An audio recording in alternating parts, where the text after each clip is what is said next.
Welcome back to the Gabe and Shey Show. My name is Gabe. I'm Shey. Welcome to season 2 of the Gabe and Shey Podcast. We are... Who knew? Who knew? Who knew there'd be a season 2? Who knew? We are ridiculously excited to get back into this. We really want to be more valuable as a podcast, and we want to create this value for everyone to help inspire those who might need a little bit of inspiration. So I need the inspiration. You do need the inspiration, actually. And so what we've done is we've created some topics that we're going to go kind of back to that format where we've got these topics we're going to talk about. We're also in the future here, we're going to invite a couple guests on and see how that plays out. I think that's going to be really fun. And, but right now we're just going to kind of dive right back in. We appreciate you joining us if you are joining us now. And the first, if they're not, they'll never know you said it. If you didn't join us, shame on you, shame on you. And they'll never hear me say it. They'll never hear you. But you know what? You could go tell your friends, shame on you. Gabe and Shey said shame on you because you didn't join the podcast. But today's episode is going to be, the identity trap. And basically why we stay stuck. Why we stay stuck. I like saying stay stuck, stay stuck. It's fun on the mouth. Tangent. Hey, not everything's fun on the mouth is all I'm saying. So you're stuck on the title. See, I'm stuck. We haven't even gotten into the podcast we've yet. We've started. Yes. No, we are definitely back. But you know, we're going to talk about why the identity trap and what even identity means, and then why we stay stuck, why we cannot break certain habits to just even get to the next level of what your identity is going to become. Mm-hmm. And so we've got a few things that we're going to talk about today, including some personal stories. At least I've got some personal stories I'm going to share on how I was stuck, and now I have an absolutely ridiculously, completely different identity than I used to have. And it's all been for the better. It's not been for the worse. Mm-hmm. My old identity, there were problems with it. However, there were also some good spots too. A few. That's why I fell in love with you. Yeah, it was the flaws she fell in love with. No, the few good spots. Oh, I thought it was the flaws. No. Ever tried to... I mean, you never had any flaws, so I wouldn't know. Thank you. Aw. Have you ever tried to change and a month later, literally you find yourself back in the exact same spot? Yeah, all the time. Like, give me an example of an issue that you might have that is like that. Well, a recurring theme with me would be eating. Honestly, I love food. I love the taste of food. I love sweets. I love, I love to eat. Food is great. We need it to live. And so it's very easy for me to be very mindful of what I'm eating and be on a really great habit track of, just eating healthy and really paying attention to that kind of stuff. And then all of a sudden one day I'm like, oh, you have cake? I would love the whole thing. Thank you. You're not going to eat all that, are you? I mean, because I can handle it. Because I can eat the whole thing. I've been eating really good for the last month. I can handle the whole cake. I don't remember what I saw the other day, but they were like, it was like a Subway thing. And they were like, people aren't supposed to eat the whole 12-inch sub at one time. And I was like, what? We're not? Whoops. Guess I'm eating for a family. What do you think? I ordered to go? Or I'd say I'm not going to put this in the fridge. Yeah. No, it's getting devoured. Yeah. Yeah. They were like, and you don't see people eating a whole pizza. And I was like, oh, no, you don't. See? So it's funny you bring up food because food has been in our lives, food has been one of the number one contenders of habit change that her and I have been working on for the last 10 years, easily. And both of us were eating ridiculous, right? Yeah. And so if you've been working on it for a month, you've been doing great, and then suddenly you fall back. Why do you think that is? I mean, what do you think's pulling you back? So many things. It's I fell off of another habit maybe, or maybe I'm just tired. I'm not feeling well. I was on vacation and then used the week before and the week after as an excuse to just kind of extend the vacation. There's all sorts of reasons. Isn't it funny when our brain or when we take a behavior, when we make a behavior, our brain does a great job of finding out or finding a reason why we did that behavior. A justification. Yeah, pure justification. And it will make shit up, man. It will literally just create things out of thin air and be like, oh yeah, that table was really close to the wall. That's why I ate the cake. Right? Just saying. Yeah, it doesn't matter, but you will feel 100% justified. And that's the trick of the brain though, okay? The brain doesn't care what you want. All it cares about is justifying what you want. You've got to figure out what you want. And someone might think to yourself, well, I got to use my brain for that. No. You need to use your soul for that. Ooh. Yeah. When you figure out what you want, to me, that's your soul talking. That's your spirit or whatever you believe in. That's your soul talking. I want this. I want that. Your brain's going to be like, yeah. You want that. You got it. I'm going to find every reason why you should want that. Yeah. So anyways, it's kind of like cart before the horse. Figure out your want first. But the cake is a great one.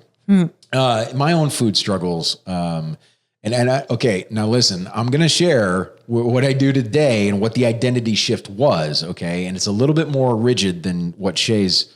Well, you're pretty, is it mine a little bit more rigid? Would you say? Well, let's just say that you're not, if we were dogs, you would be the one who is not motivated by food. And I'm the one who would do anything for a treat. Oh yeah. not anything. We both need to eat, but you're like, Yeah, I think that's funny you say that. She's right. So for me, food is fuel. For her, food is a luxury, right? So we view it that way. This is a great example. Food is. And I had to make food a fuel, by the way. I did not perceive it as a fuel until, I don't know what, 4 years ago, maybe 3 years ago, not even. And now I view it as a fuel. It'd be like, I don't need this to be a luxury. There are plenty of other luxuries out there that will also increase my health, that will also help me. Name one. What did you put me on the spot? See my point exactly. I like working out, like rock climbing, like biking, there's a lot of things I named. Those aren't luxuries. But if I find them as a luxury, right? But that's the trip. That's the trip. What do I find as a luxury? So for me, I wanted to share. I used to eat like bullshit, right? A full pizza, the whole thing. I'd eat the whole thing. We ate late at night. We ate macaroni. Ice cream. Ice cream. Yeah. Ice cream. All sorts of craziness. To the point where it was disgusting how we were eating. And that's not even where I came from. That's just our time together. Prior to that, I actually became obese from overeating. And I was also on a lot of medication and drugs at that time. And so, but when I did that, it was really bad. I became obese so fast, like it was next or the next day. And so today, thanks to shameless plug, Fresh Fit Meals, okay, they've got me on a plan where I kind of created the plan based on working with them for a really long time, but buying their food is amazing. I eat the same thing every single day, and every weekend I eat the same things on the weekends. And here's the deal. I don't have to think about it. Yep. I just eat it. Exactly. And it gets better and better and better. And now I'm actually salivating for some of the things that I'm eating on a regular basis, which I never thought could happen. But it takes work. It takes getting there. Yep. So you've tried to change, you're back to square one. What's another example? Food was such a good example. That is really such a good example. Yeah. Mindsets is such an easy one to fall back into old habits because, I think we've mentioned on a previous episode that there are certain phrases that we have attempted to work out of our lives and out of our households. Things like, I know, or that's what I said, or we talked about this. I told you this. Obviously. But it's so easy. Like if you've spent your life with those mindsets or saying those things or thinking that way or feeling that way. I still catch myself all the time, with those things creeping out of my mouth, and then I catch it usually and then say something else instead. And who are you to change? Well, how old are you now? 32. Who are you to change 32 years of conditioning? This is why I love you. Yeah. Who are you to change 32 years of conditioning? You're not God. You've got these conditioning of these 32 years, and all of that has been building up when we're not paying attention, when we're actually conditioned by our environment or how we were nurtured. those conditions, we can't change anything with those, right? And so we can later, but unless you actually recognize and do something about it, it's going to be there. It's going to be a part of your identity. Yep. And it's funny because your identity then can turn into a cage. And how do we unlock the cage? How do we unlock the cage? And typically it's going to involve willpower at the beginning. And, I had the pleasure of talking about gravity in our 90-day planning session for our business coaching firm. And this last Friday, and this kind of applies today because what we got to talk about was how do you apply at the very beginning if you want to change your identity, which ultimately needs to happen for you to change a habit, right? Yeah. You can't just change a habit. Your identity needs to change with it. You can't just change a habit and not change your identity. It's two conflicting things happening. Right. You're just going to fall back to the identity every time. If you say, I love to go out to the bar and drink all the time, but yet you don't want to drink, then saying like, I love to go to the bar and drink, that's very clashing, right? You're not going to get anywhere with that if you're really trying to change that or, any type of habit like that. I love to go to the gym, but you never go to the gym. Yeah. But when I go, I love it. Yeah. But I also love sleeping in, right? Yeah. That's two contradicting loves.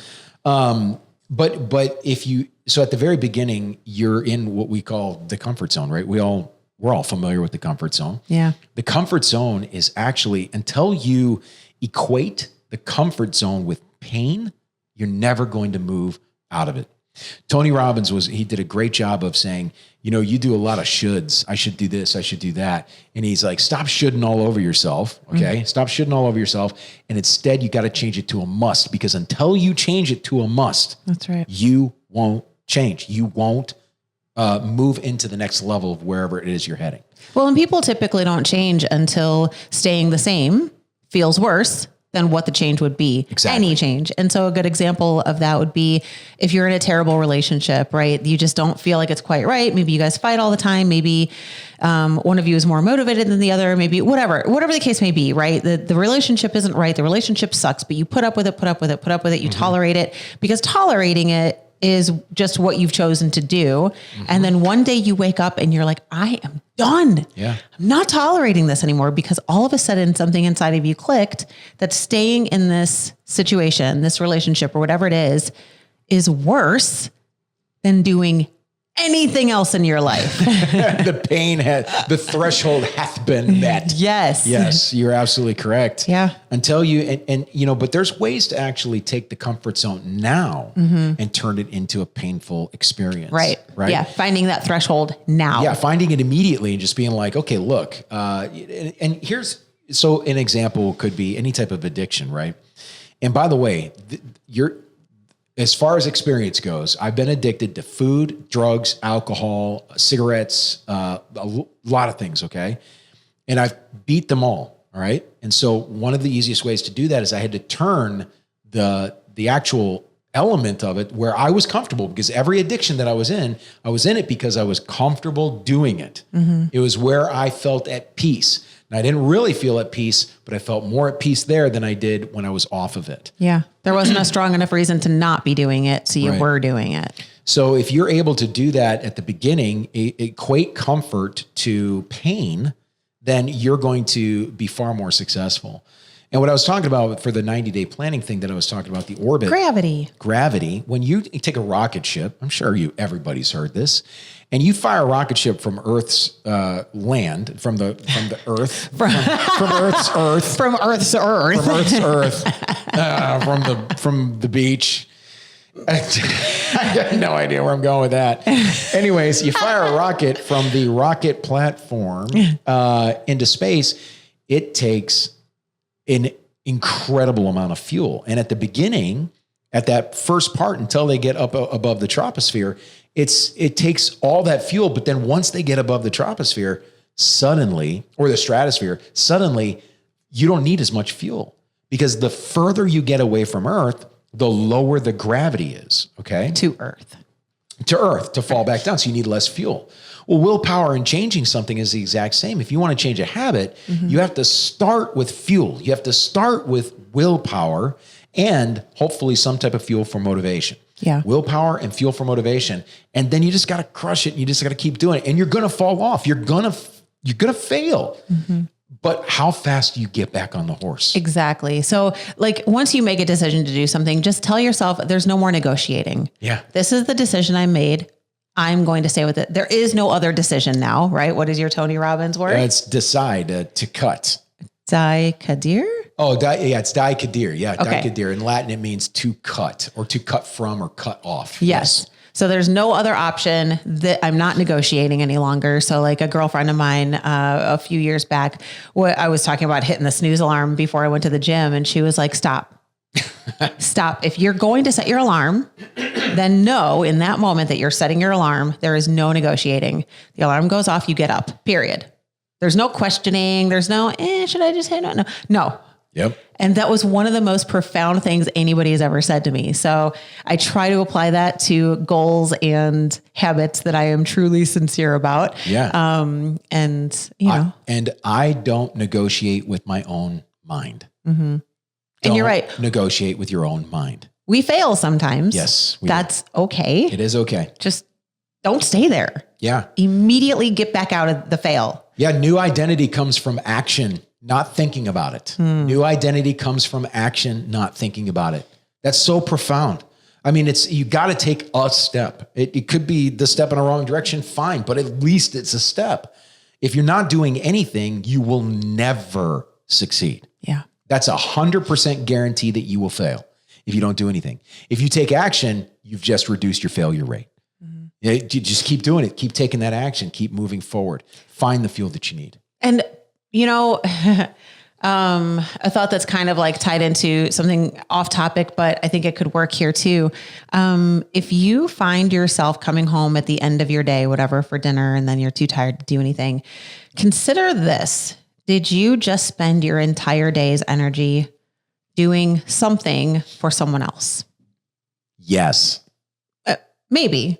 Oh, sorry. Maybe you own your own business. Maybe you were going to school. So that's for yourself. Maybe. Sure. What I'm saying though, is when you come home and you're telling yourself you're too tired to make the effort toward whatever it is that you think you want to make that effort toward, consider where you just spent all of your effort. And if you can find a way to save a little bit of that effort each day, doesn't have to be a ton, could be 10 minutes. I don't know, whatever your goals are. I mean, it's different for everybody, right? Yeah. I don't know. Yeah. What is, and why are you spending all your effort there? Because you feel it's needed there, right?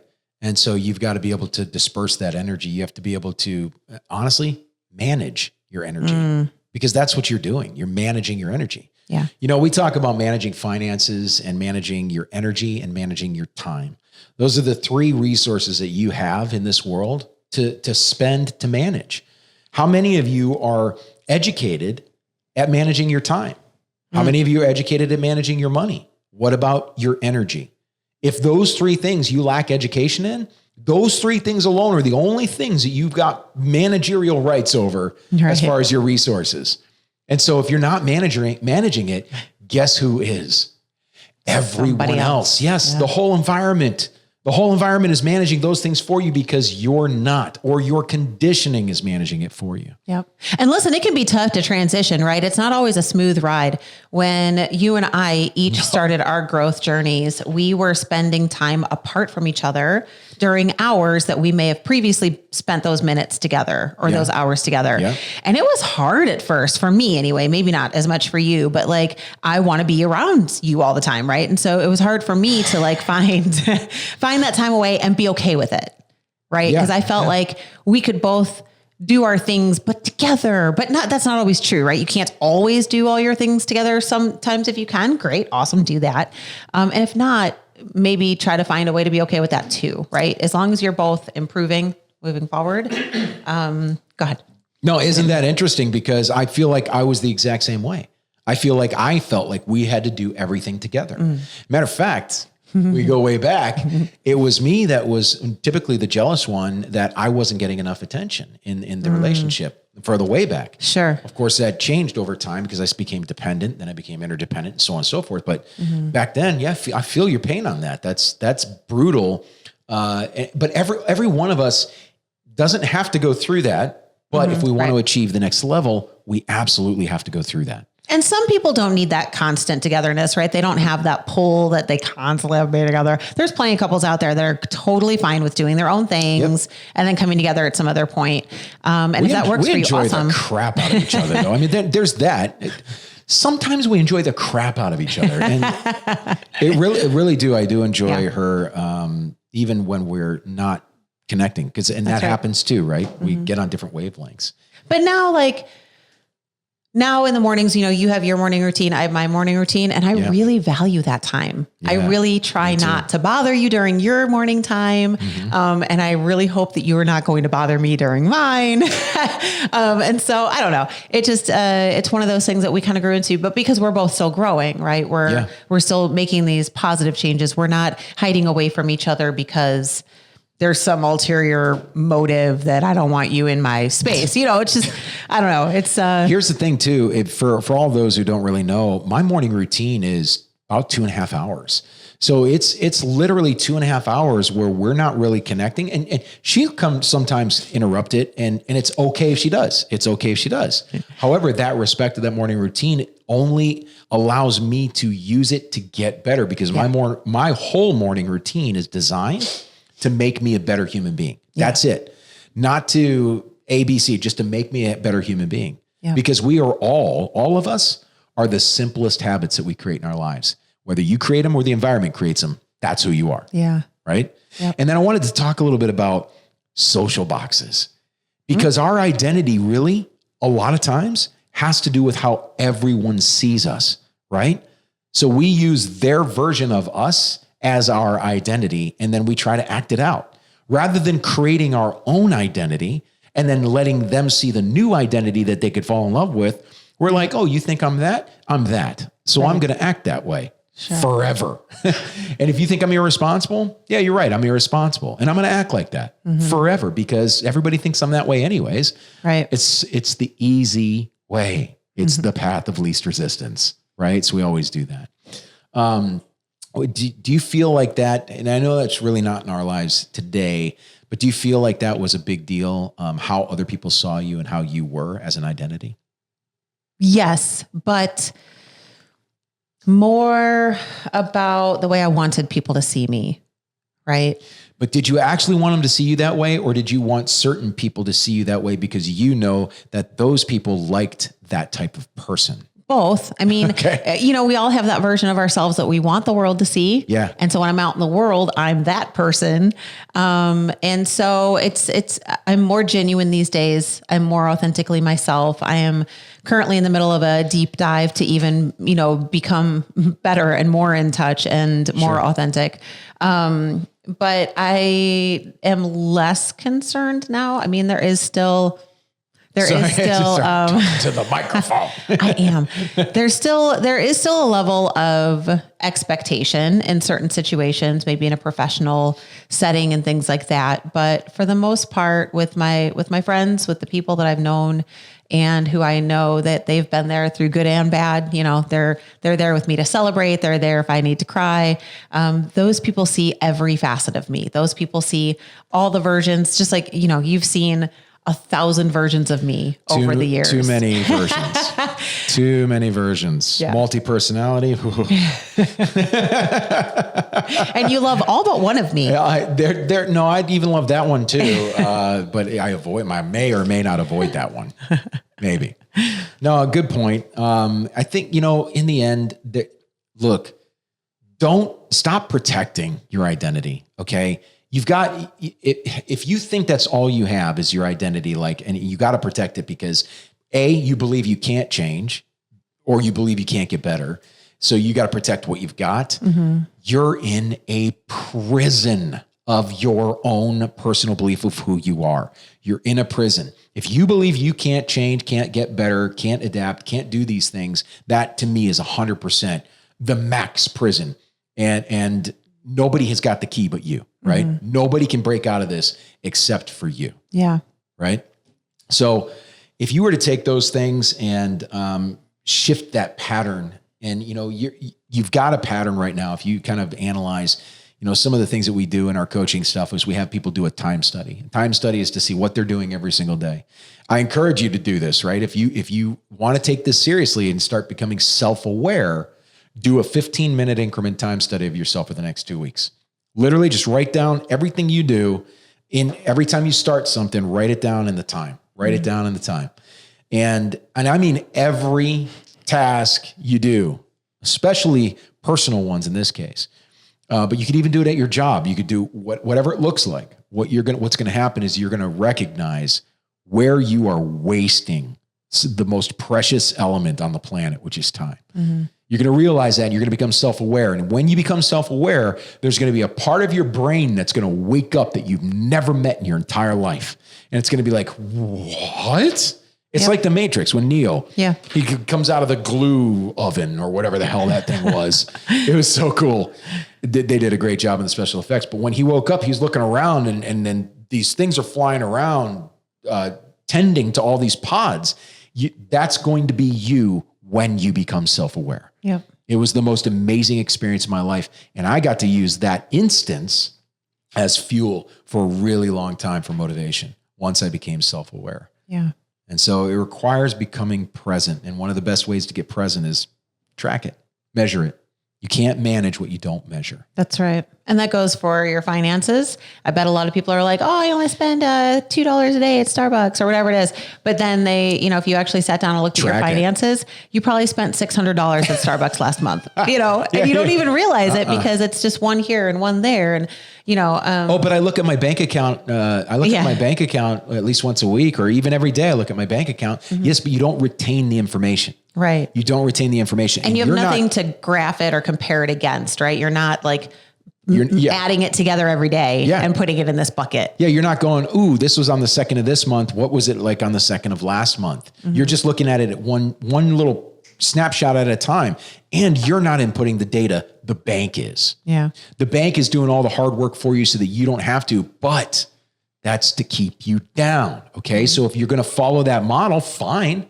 But enjoy being still pushed down because they don't want you to educate yourself on money because then they're going to lose money on it, right? Yep. I don't want to get deep into that. I'm just saying, you need that information. You need that awareness. You need the tracking in order to know exactly what's going on. Without information, you don't have anything, right? Yeah. Banks are important, but it's also important to manage your own stuff, okay? Manage your own finances. You know that phrase, knowledge is power? Oh, yeah. No, right. But it's not. I think, it is in a way. I think that a lot of us think that knowledge is power means the more you know, the more like facts you can ramble off.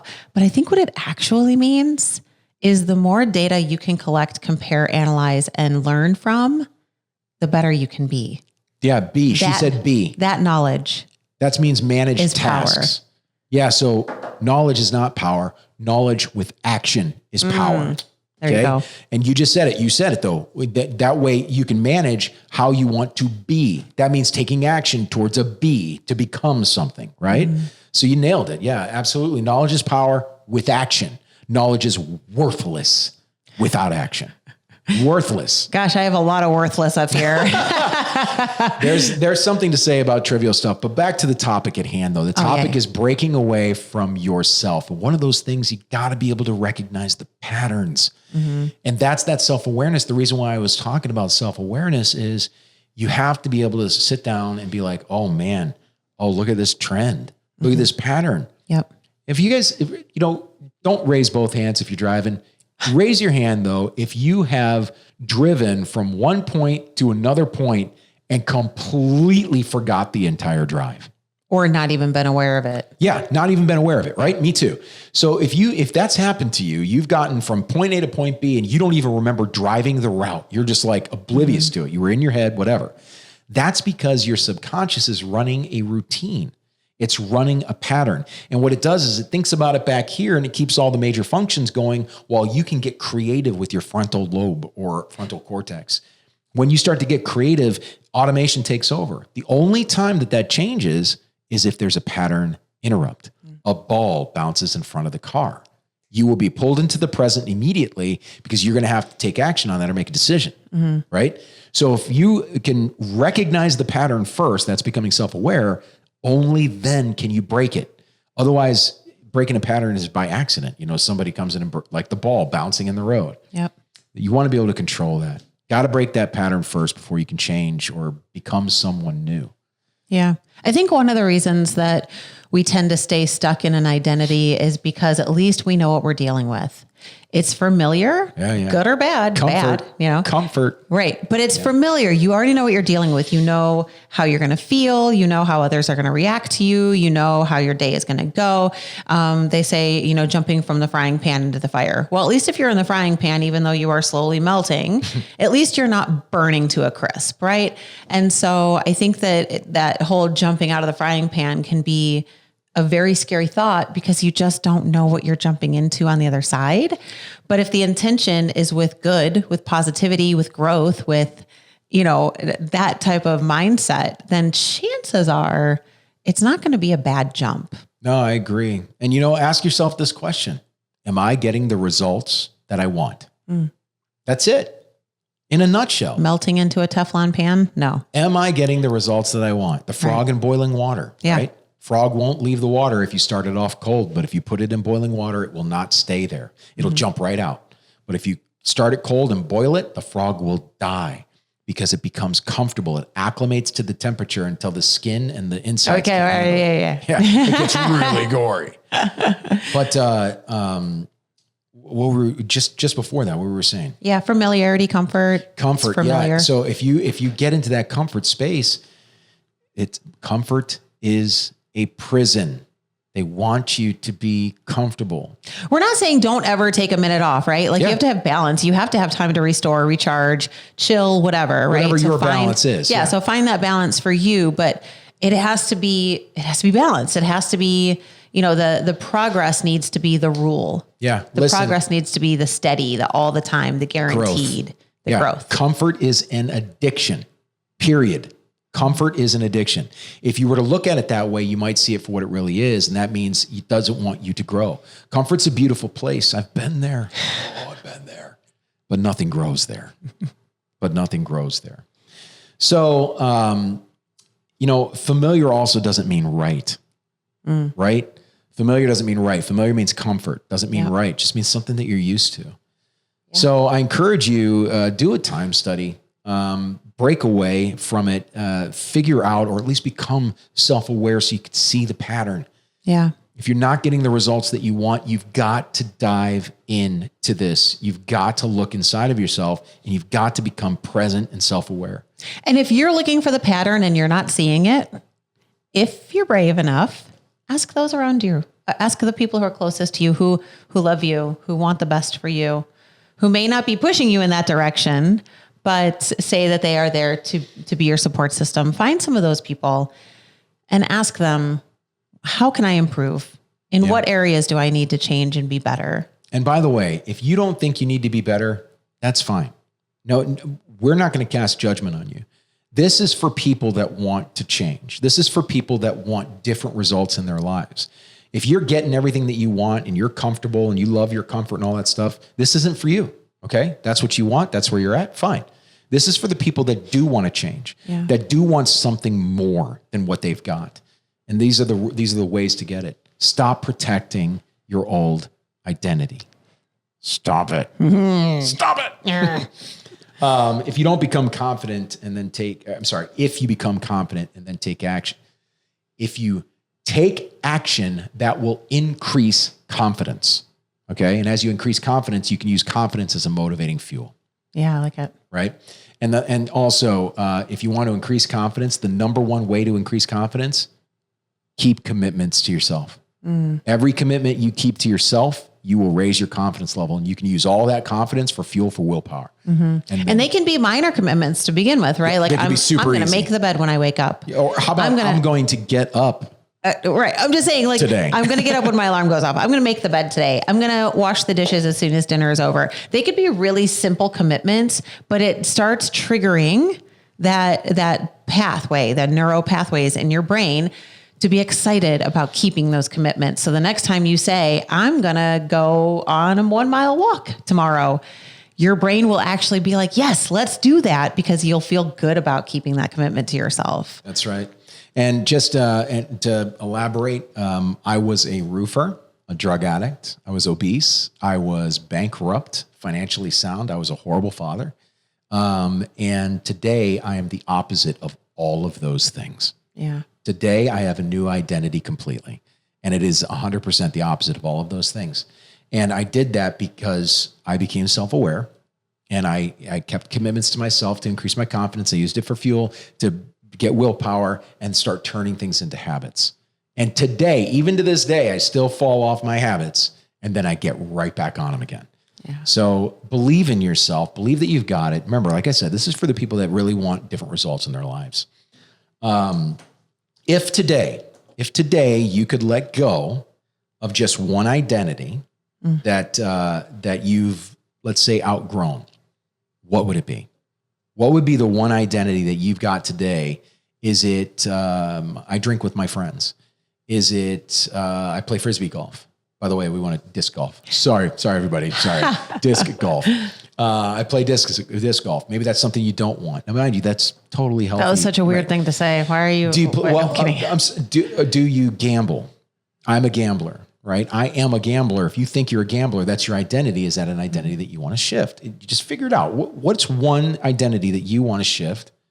And if you're brave enough, I challenge you to write it in the comments. Let people know, actually say it out loud socially, publicly, because if you do that, that's going to also add a little bit of motivational fuel, right? Yeah. All right. That's it for today's podcast. I am super excited to be back. Me too. With this lovely lady. And if you have any questions, comments, please post, comment, let us know. Share this podcast. If you found anything in here helpful, please share this podcast with anybody that you know.